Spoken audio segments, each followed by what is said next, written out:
Assalamualaikum warahmatullahi wabarakatuh. Nama saya Nur Astika binti Dicet, merupakan pelajar AT 2474A. Mengetahui alatan cat air yang lebih berkualitas seperti berus, warna air, jenis warna air dan juga paper watercolor. Dan ianya merupakan satu info untuk saya, dan setelah masuk dalam kelas, saya dapat info berkenaan dan saya dapat menggunakan secara terus. Saya telah mempelajari teknik watercolor yang lebih mendalam. Semasa membuat artwork, saya telah timbul rasa minat dan ingin mempelajari lebih dalam berkenaan dengan cat air. Dan saya sangat bangga saya telah menghasilkan beberapa jenis karya, walaupun sebenarnya di mata pencara ianya sesuatu yang biasa, namun bagi saya ianya satu pencapaian yang agak baik untuk saya yang baru mempelajari warna air itu.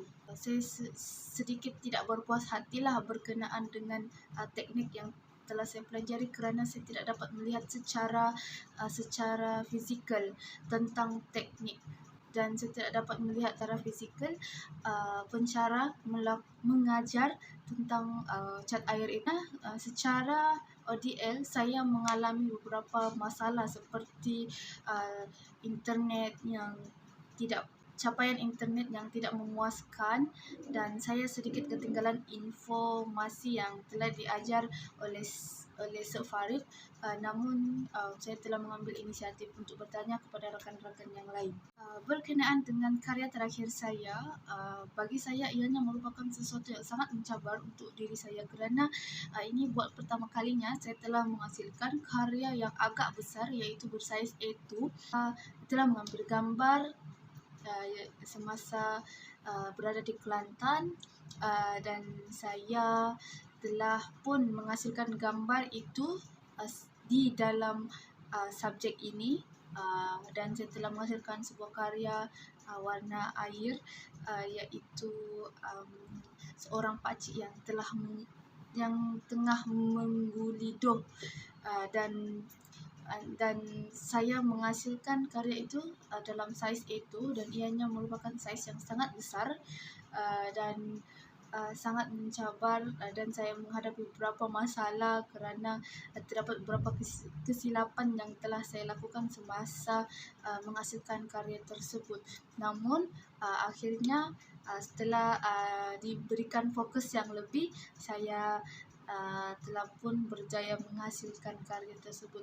Walaupun sebenarnya saya kurang berpuas hati, belajar cat air tanpa berhadapan dengan guru memberi dua kesan, iaitu memberi kesan positif dan juga negatif terhadap pelajar, di mana yang positif adalah pelajar dapat jimat masa dan hanya buat di rumah tanpa untuk bergerak ke kelas. Seterusnya adalah kesan negatif. Bagi saya, cat air ini memerlukan pembelajaran secara fizikal untuk melihat lebih jelas tentang teknik yang telah dipelajari, kerana segelintir pelajar mengalami gangguan internet, dan ketika mereka mengalami masalah tersebut, mereka akan ketinggalan informasi dan juga tidak dapat melihat teknik yang telah diajar oleh pensyarah.